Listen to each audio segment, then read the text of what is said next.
In a cold, silent part of space far beyond the known stars there stood a tall gray building. It was older than most could remember. Inside, rows of dusty shelves stretched into darkness. This place was called the Archive of Lost Worlds. Few, ever, came here. Fewer still left unchanged ones. Such visitor was Dr. Vecker, a scholar of myths and ancient races. He had spent years studying stories that no one believed anymore. His job was simple: read record and forget. Most of what he found were lies, or dreams written by those who wanted to be remembered. But today, something felt different. Vicar walked slowly between the shelves. His long fingers traced the spines of books older than empires. He stopped at one shelf where a book lay half hidden behind a broken case. Its cover was cracked, its title faded. He pulled it out carefully. Humanity, myth, or reality? Vecker raised an eyebrow. Humans, he whispered. A race that never existed. He opened the book. Dust fell like snow. The pages were filled with strange words and images: ships flying through stars, creatures walking on moons, gods made of fire and light. He laughed quietly. More fantasy still. Curiosity got the better of him. He sat down at a nearby table and began to read. Once, long ago, before the Great Silence, humans ruled the stars. They built ships faster than light, fought wars across galaxies, and carved their names into planets. Then they vanished. Vecker snorted. Typical. But then something caught his eye. A symbol, small, scratched into the corner of the page. It looked like a coda signal pattern. He had seen it once before on a recent deep space scan. His heart slowed. He flipped more pages, more symbols. Some matched reports from the outer satellites. Others showed coordinates. One even looked like a star map. This can't be real, he muttered. Suddenly, the lights flickered above him. System error, said a voice from the ceiling. Unidentified data detected. Vecker stood up fast. The book slipped from his hands. I need access to the central database, he said, speaking into the air. After a pause, a screen lit up on the wall. Lines of text scrolled by. Then signal match found. Deep space source. Sector X9. Sector X9 was empty, dead. Space or so everyone thought. Vecker stared at the screen. Run full analysis. Minutes passed. Then the screen changed again. Match found. Ancient Earth signal. Estimated age 3,000 years. Message: we are not gone, we are waiting. Vecker's breath caught. He turned back to the book. The same message was printed inside.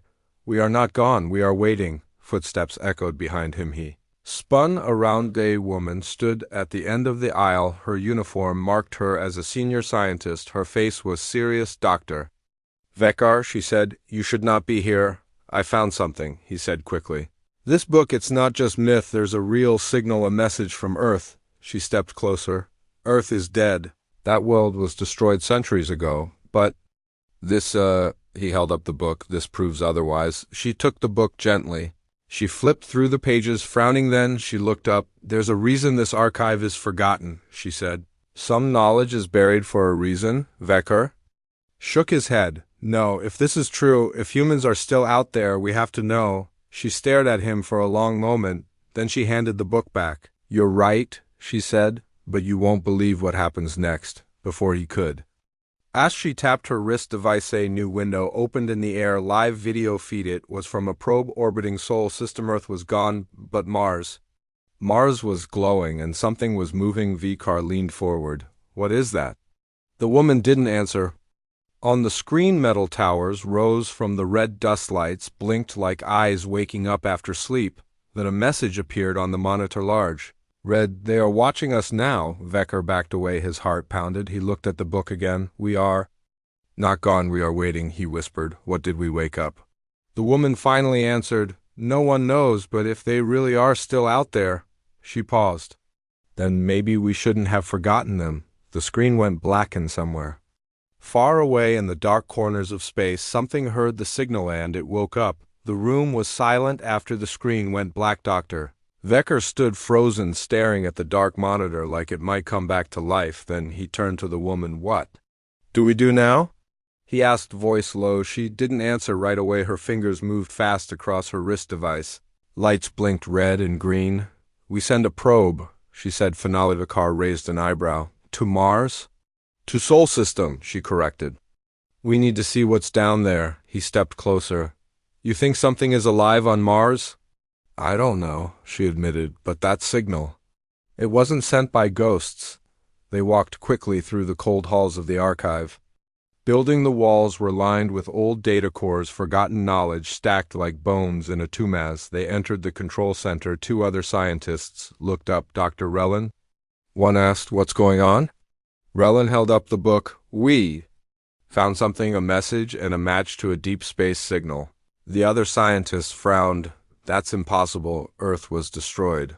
"Mars is just dust and rock?" "That's what we thought," Relin said. "But we're about to find out." She tapped a few keys on the main screen. A small ship appeared, sleek, silver fast. "The Echo probe," she said. "Fully automated, it will reach Mars in 18 hours. Vekar leaned forward. "Can we get live feed?" "If the signal allows," she replied. There was a pause, then the launch countdown began. 18 hours later, the control room was full now. Scientists, engineers, even high-ranking officers had gathered. Everyone wanted to see the screen lit up. It showed Mars from space, red, dry, cracked. Then the view changed. The probe was descending. Dust clouds rose as it landed softly near the glowing towers, seen before the camera turned on, and the room fell silent. Tall metal spires rose around them. Some looked broken, others pulsed with soft blue light. "This isn't natural," one engineer whispered. A drone zoomed out from the probe. It hovered above the ground, scanning. Suddenly it stopped. "Signal detected," the system announced. Everyone leaned in. It was not a normal signal. It was coded old ancient hand. Then, "Hello," the word flashed across the screen. Just one word. "Hello." Gasps filled the room. Vekar stepped forward. "That's not possible. That's English." "No," Relin said slowly. "It's human." Silence again. Then another message came. "You forgot US." Vekar's hands shook. This has to be a recording." And Eco Relin shook her head. "No, look." The camera panned. Something moved in the distance. Metal, tall, thin. It watched.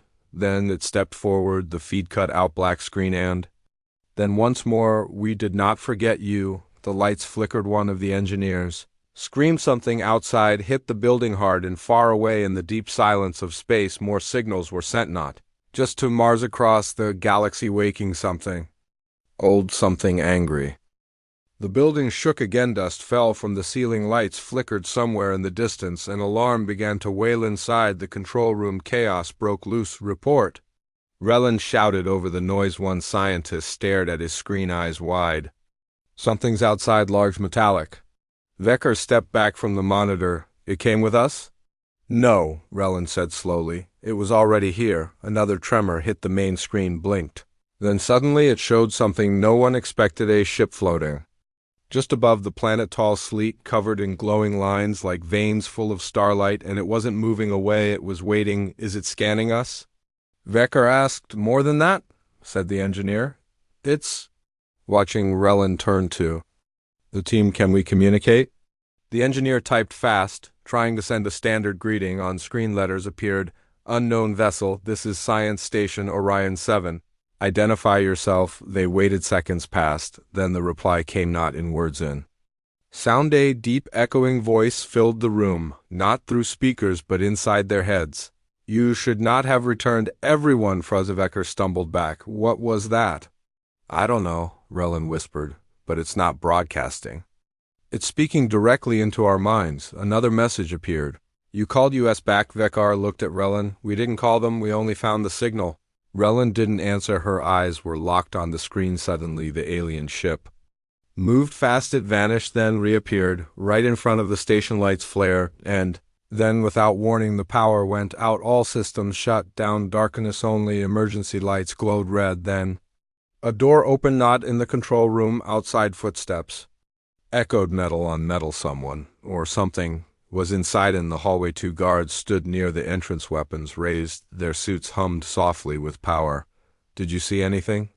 one asked. The other shook his head. "No movement, but I swear something got inside." A voice crackled in their earpieces. "This is Commander Torek. Do not engage unless fired upon. Repeat, do not engage." The first guard nodded. "Understood." They turned a corner and stopped. There, standing in the hallway, was a figure, tall, thin, wearing armor unlike anything they had seen. Its face was hidden behind a dark visor. It did not move. It did not speak. It only watched. The second guard took a step forward. "Identify yourself."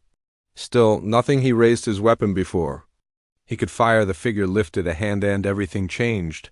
The lights exploded, sparks rained down, the guards screamed, and then there was silence only. The footsteps of the figure remained walking deeper into the station, looking for answers or revenge back.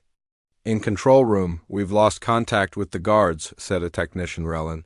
S hands tightened into fists. "Show me the hallway cameras." The screen changed at first nothing. Then a flash A shape, and then the feed deed. Vecker swallowed hard. "That thing killed them." "It didn't kill them," Relin said quietly. "It erased them." Vecker looked at her. "What does that mean?" She didn't answer. Instead, she walked to the central console and tapped a few keys. A new window opened. Data scrolled by old files, ancient records, names, thousands of names, human names. Where did this come from? Vecker Eskedrelin stared at the screen. From the ship, Vecker leaned closer. He read some of the names. Aloud: John Mercer, Lela Torres, Arun Patel, Maria Vega. He paused. "These aren't ancient names. These are modern." Relin nodded. "They're alive." Vecker's breath caught. "All of them? The ones we thought were extinct?" "Yes, so where have they been?" Relin looked up. Her voice was barely a whisper. "In the dark." Just then, the lights came back on the main screen, lit up, and the message returned, this time longer. "We hide in the void. We remember what you did, and now you will remember US." Then the screen went black and the station began to shake again, harder this time, like something was waking up beneath it. Across the galaxy, news spread like fire. The signal had been sent from Mars, from Sol Systemand. Now every major planet was receiving it in the capital city of Zarnos Prime. The High Council gathered in emergency session. They sat in a dark room shaped like a circle, each representing a different empire: the Varex Dominion, the Koran Alliance. The Thalvik swarm. At the center stood Minister Drellic, leader of the Zarnosi Empire. He looked at the others. "We have confirmed it," he said. The signal came from Earth space. A murmur ran through the room. One of the council members, a tall insectoid being named Kethra of Akoran, leaned forward.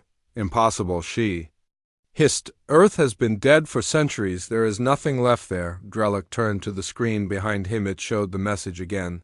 "We hide in the void. We remember what you did, and now you will remember US." Another council member, Commander Tovak of the Varex, laughed. "This is a hoax," he said. "Someone is trying to scare us." "No," said a quiet voice. All heads turned. It was Ambassador Zeller of the Thalvik, known for his calm and wisdom. He stood slowly. "I have seen this before," he said. "Not in history books, in warnings." Tovak frowned. "Warnings from who?" Zeller looked at him. "From our ancestors," he said, "before they sealed off Earth space." Silence filled the room. Then Drellic spoke again. "The truth is clear. Something is awake on Mars, something that should have stayed buried." He paused. "We must act on a warship above Zarnos Prime High." Above the planet, a massive warship floated silently. Inside the command deck, Admiral Gorven watched the reports. Cum and his officers stood around him, waiting. "Sir," said one, "do we respond to the signal?" Gorven narrowed his eyes. "No, we send a fleet." His second-in-command looked surprised. "To Mars?" "To Sol System," Gorven corrected. "We go straight to the source." The officer hesitated. "With respect, sir, what if it really is humans out there?" Gorven smiled coldly. "Then we remind them why they were forgotten." Back on Mars, inside the research station, Dr. Relin and Dr. Vecker worked fast. The power had returned, but the base was still on high alert. Vikar stared at the list of human names. "They're alive," he whispered. "All these years hiding." Relin nodded. "But where? How?" Just then the main screen lit up again, this time not with a message, with a face, human, old scarred eyes full of fire. He looked directly at them and he spoke. "You found the book? You read the signal. Now you know the truth." Vecker stepped closer. "Who are you?" The man didn't answer. Instead, he raised a hand. Behind him, shadows moved. Dozens of figures appeared, all wearing strange armor, glowing with energy. "We do not come in peace." Vecker's breath caught. Relin whispered, "What does that mean?" The man's voice grew colder. "We come to take back what was ours." The screen went black. Then the station began to shake hard. Outside, the alien ship hovered low, and suddenly the sky filled with light. More ships arrived, hundreds of them gliding silently through the red dust like ghosts, returning home across the galaxy. On many worlds, alarms began to sound. Every empire saw the same thing: new ships appearing near their borders. No signals, no messages, only movement and silence in the capital of the Varex Dominion. Admiral Gorven stared at "The report, sir," said an officer. "We just lost contact with the scout fleet." Gorvin clenched his jaw. "Prepare the armada," he ordered, then under his breath, "It looks like the legends are true." Across the galaxy, the silence was louder than any war cry. The last known signal from the scout fleet had been simple: approaching Sol system, no signs of resistance. That was over 5 days ago now. Nothing, no messages, no distress calls, just quieton. Zarnos Prime Minister Drellick stood in the council chamber, his face pale under the dim blue lights. "We have lost all contact," he said, voice tight. "Not even static." Commander Tovak of the Varex Dominion leaned forward. "They must have been destroyed." Ambassador Zeller of the Falvik shook his head slowly, "Or worse. They never had a chance to fight." Drellick turned to the screen behind him. "Send another probe," he ordered. A technician nodded. Moments later, the screen flickered. To life it showed deep space, then something else appeared, a ship broken, floating like a ghost. It was one of the scout vessels. Heavily damaged, its hull scorched, but it wasn't alone. More ships drifted nearby, silent, dead, and then movement. A small escape pod detached from the main wreckage. It tumbled through space, heading toward the nearest relay station. "Signal incoming," someone shouted. The image changed inside the pod. A single survivor sat strapped in. His armor was torn, his eyes wide with fear. He stared at the camera, then he whispered, "They weren't waiting for us." He took a shaky breath. "They were hunting us." Suddenly his body jerked, his mouth opened, but no sound came. His eyes rolled back and the feed cut out. Silence again. Then the screen blinked once more. Words appeared in red. "You should have left us alone on Mars, back at the research station." Dr. Relin and Dr. Vecker watched the final message in stunned silence. Erlin was the first to speak. "They didn't just destroy them," she said quietly. "They erased them." Vecker shook his head. "How?" "They didn't even fire." Relin looked at him. "Maybe they don't need to." She walked to the console and began pulling up old data files. "This isn't the first time," she muttered. Vecker stepped closer. "What do you mean?" She tapped a few keys. An old file, open date 302 years ago, a report title, Operation Red Dawn, final transmission. It was a mission sent by the Zarnosi Empire long ago, a secret attempt to explore Earth ruins. Vecker read the report quickly. "All systems failed upon entry. Crew vanished. Only one pod returned. Pilot unresponsive, died within hours." He looked up. "This is the same thing." Relin nodded. "We've seen this before. We just forgot." Vecker swallowed hard. "Why would humans do this?" Relin pointed to the screen because the next line answered his question. "They were awakened before." Vecker backed away. "That means," he whispered, "they've done this before." Relin didn't answer. Instead, she played the recovered footage from the broken ship. As the video scrolled, something caught her eye: a figure standing near the wreckage, tall, armored, watching, and then it turned, looked directly at the camera, spoke one word, not in English, not in any known language, but somehow they understood. "You're next." Across the galaxy in the command center of the Varex Armada, Admiral Gorven watched the footage. His officers waited for orders. He sat still for a long moment. Then he stood. "Prepare the fleet," he said coldly. Tovak frowned. "Sir?" Gorven looked at him. "We are not running," he said. "We are going to war." Behind him, the screen showed the growing number of human ships, silent, waiting like wolves in the dark. Across the stars, old stories began to whisper once more in the dark corners of forgotten libraries, in the chants of desert prophets, in the warnings carved into temple walls. One name appeared again and again: humans on Koran Primal world. Covered in deep forests and glowing rivers, younglings sat around their elders. One child raised his hand. "Grandmother," he said, "were humans real?" The elder paused, her many eyes blinking slowly. "They were," she whispered, "and now they are back." The child shivered. Behind them, on a large stone wall, an ancient carving showed a human figure, tall, armored, holding a burning sword. Below it, words were written in the old tongue: "When the sky burns and silence speaks, the forgotten will rise." In the city of Zarnos, Prime Minister Drellick stood before the High Council. Again, this time the room was full. Leaders from every major empire had come. Fear filled the air like smoke. A holographic map floated above the table. Its shoal system and dozens of red dots around it. Human ships. Drellick looked at the others. "We have confirmed what we feared," he said. "The humans are not just alive, they are preparing for war." Commander Tovak of the Varex Dominion slammed his fist. on the table. "This is madness." He growled, "They were wiped out centuries ago."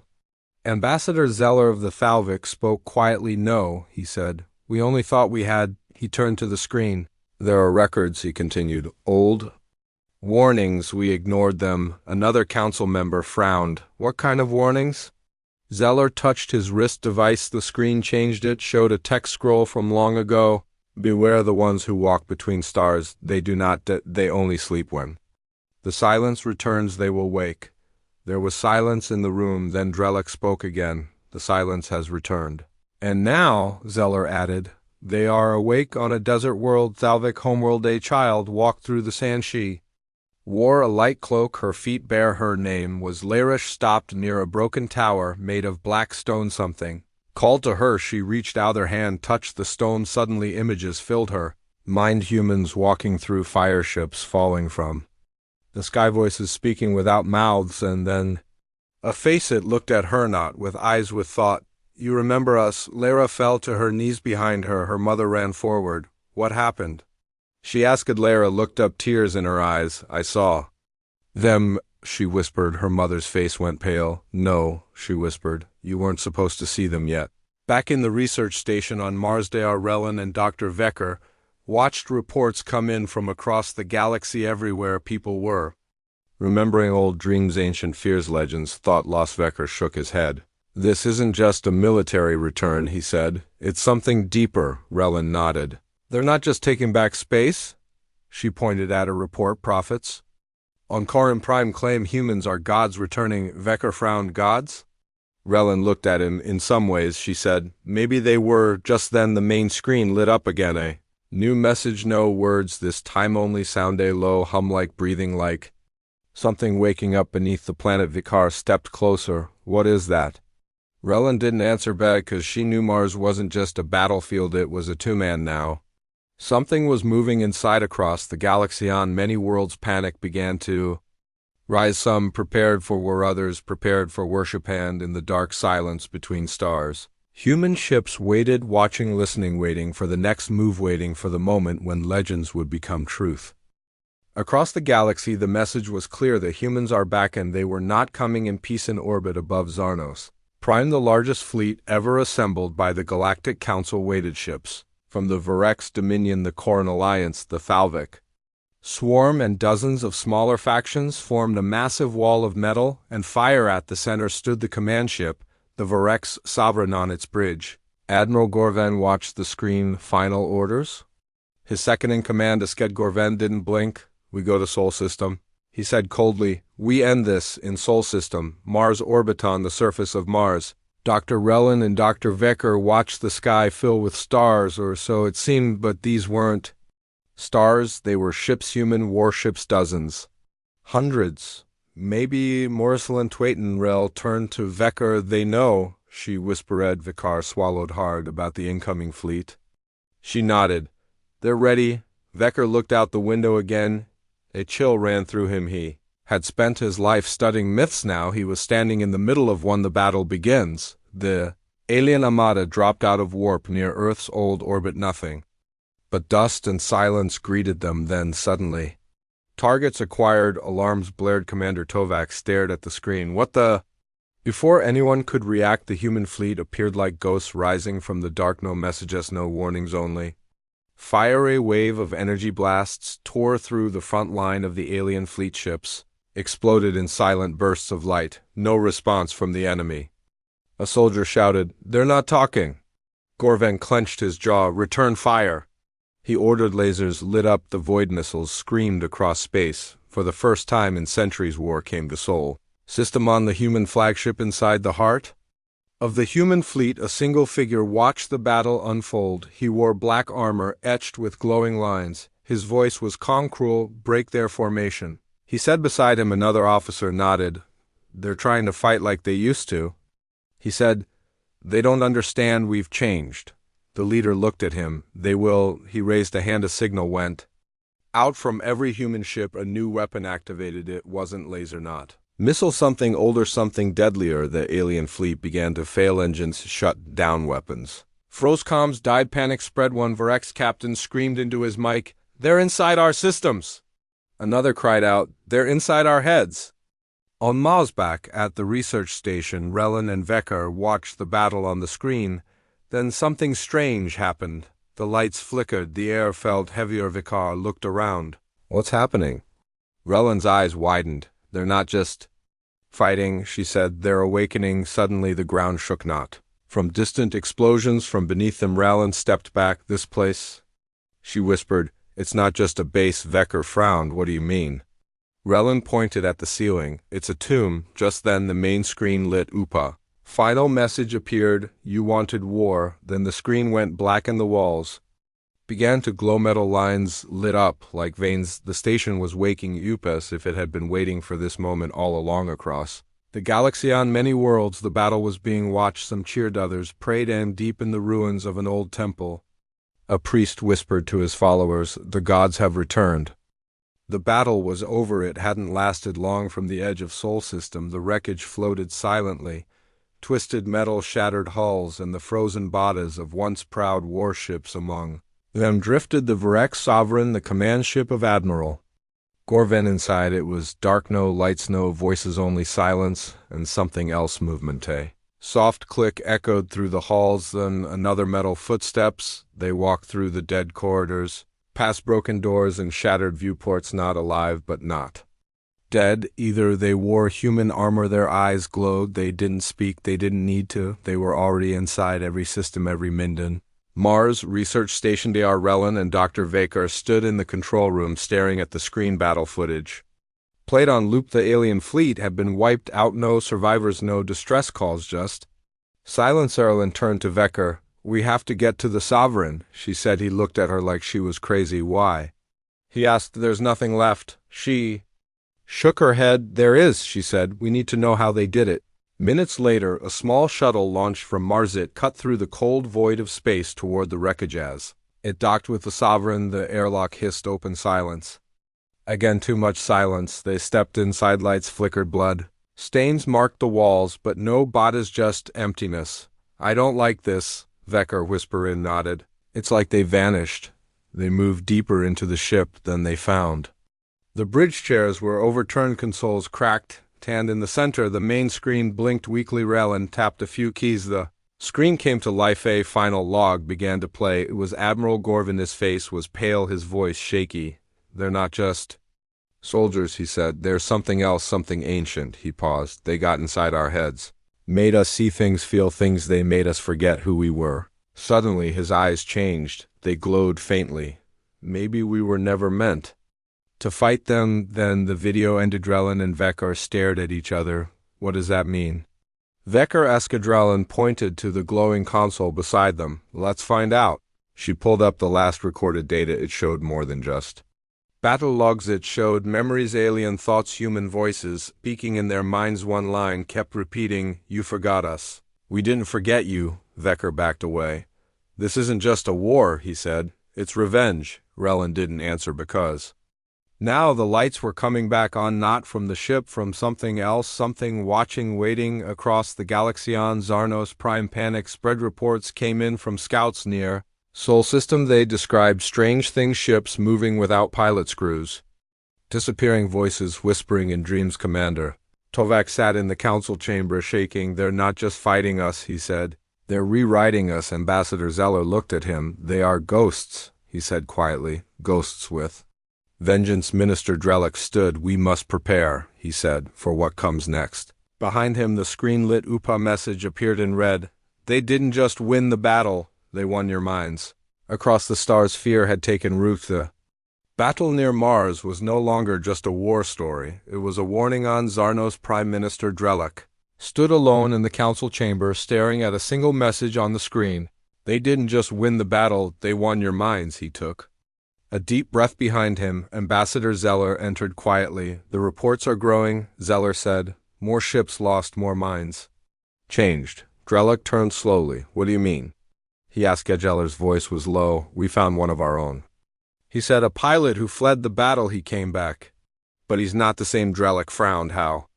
Zeller looked at him. "He remembers being human." Silence filled the room. Then Drellick whispered, "What does that mean?" Zeller shook his head. "No." One knows, on the human flagship, orbiting Mars inside the dark halls of the main command deck, the armored leader watched the galaxy burn. His name was Commander Soren. Once he had been known by another name, now only the past remembered it. Beside him stood a woman in glowing armor. Captain Alira Vasi looked at the reports. Allied forces scattered, she said. Galactic Council in disarray. Soren didn't look away from the window. They should have listened, he said. Alira raised an eyebrow. To what?